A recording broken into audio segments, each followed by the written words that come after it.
성경 읽기 다니엘서 제9장입니다. 오늘의 말씀을 요약합니다.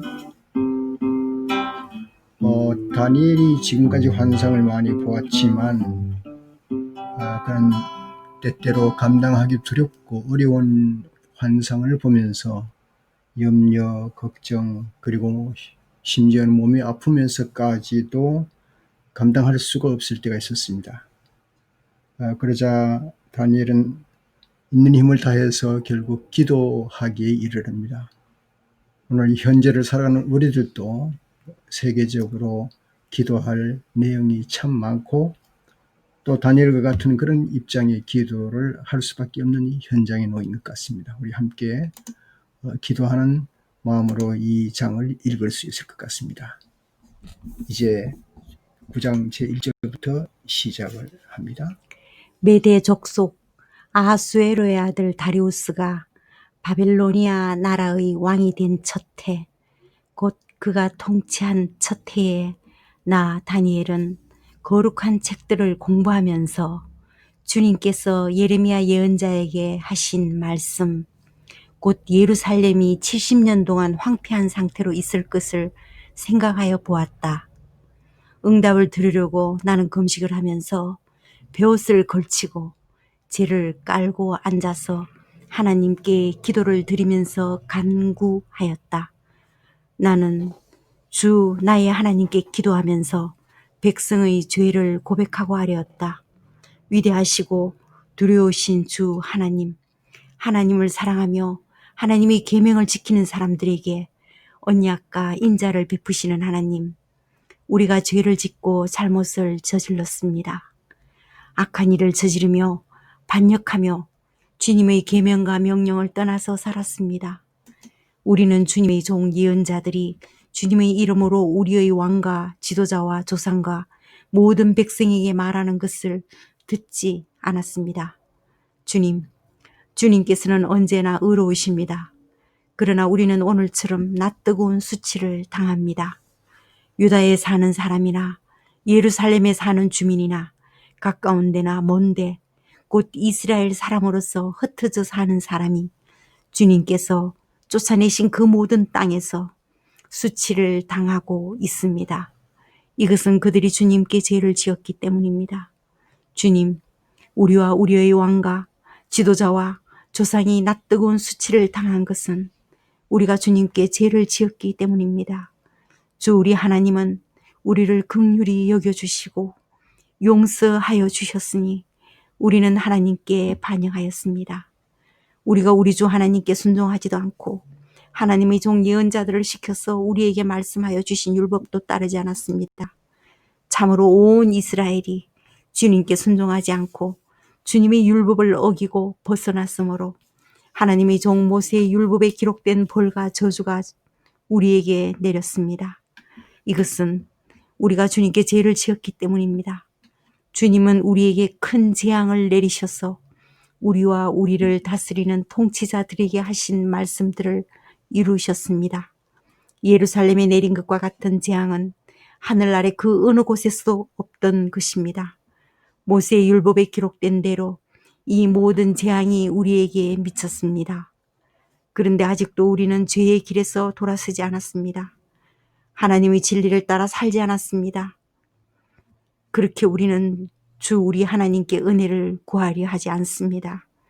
주님께서 재앙을 간직해 두셨다가 우리에게 미치게 하신 것은 주 우리 하나님이 하시는 모든 일은 의로우신데 우리가 말씀에 순종하지 않은 까닭입니다. 강한 손으로 주님의 백성을 이집트 땅에서 인도하여 내시고 오늘과 같은 명성을 얻으신 우리 주 하나님, 우리가 죄를 짓고 악한 일을 저질렀습니다. 주님께서 지난날에 우리를 구하여 주셨으니 이제 주님의 성 예루살렘, 곧 주님의 거룩한 산으로부터 주님의 분노를 떠나게 해주십시오. 우리의 죄와 우리 조상의 죄악 때문에 예루살렘과 주님의 백성이 우리 주위에 있는 민족들에게 멸시를 받습니다. 우리의 하나님, 이제 주님의 종의 기도와 간구를 들어주십시오. 무너진 주님의 성전을 복구하여 주십시오. 성전을 복구하셔서 주님만이 하나님이시라는 것을 모두가 알게 해주십시오. 나의 하나님, 귀를 기울이시고 들어주십시오. 눈을 크게 뜨시고 우리가 황폐해진 것과 주님의 이름을 빛내던 이 도성의 고통을 굽어보아 주십시오. 우리가 이렇게 주님께 간구하는 것은 우리가 잘나서가 아니고 주님께서 자비하시기 때문입니다. 주님, 들어주십시오. 주님, 용서하여 주십시오. 주님께서 들어주시고 이루어 주십시오. 나의 하나님, 만민이 주님께서 하나님이심을 알아야 하니 지체하지 마십시오. 이 도성과 이 백성이 주님의 것이기 때문입니다.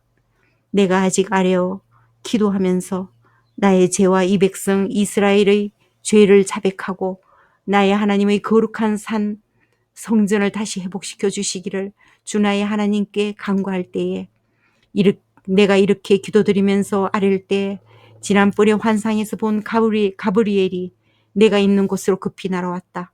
저녁 제사를 드릴 때였다. 그가 나에게 와서 설명해 주었다. 다니엘아, 내가 이제 너에게 지혜와 통찰력을 주려고 한다. 내가 간구하자마자 곧 응답이 있었다. 그 응답을 이제 내가 너에게 알려주려고 왔다. 내가 크게 사랑을 받고 있기 때문이다. 그러므로 그 말씀을 잘 생각하고 그 환상의 뜻을 깨닫도록 하여라. 하나님께서 너의 백성과 거룩한 도성에 이른 이래의 기한을 정하셨다. 이 기한이 지나가야 반역이 그치고 죄가 끝나고 속죄가 이루어지고 하나님이 영원한 의를 세우시고 환상에서 보이신 것과 예언의 말씀을 이루시고 가장 거룩한 곳에 기름을 부으며 거룩하게 구별하실 것이다. 그러므로 너는 다음과 같은 사실을 알아야 한다. 예루살렘을 보수하고 재건하라는 말씀이 내린 때로부터 기름을 부어서 세운 왕이 오기까지 7일에가 지나갈 것이다. 그리고 62일에 동안 예루살렘이 재건되어서 거리와 성곽이 완성될 것이나 그 기간은 괴로운 기간일 것이다. 62일에가 지난 다음에 기름을 부어서 세운 왕이 부당하게 살해되고 아무도 그의 임무를 이어받지 못할 것이다. 한 통치자의 군대가 침략해 들어와서 성읍과 성전을 파괴할 것이다. 홍수에 침몰되듯 성읍이 종말을 맞을 것이다. 피할 수 없는 전쟁이 끝까지 계속되어 성읍이 황폐하게 될 것이다. 침략하여 들여온 그 통치자는 뭇 백성과 더불어 한 일해 동안의 굳은 언약을 맺을 것이다.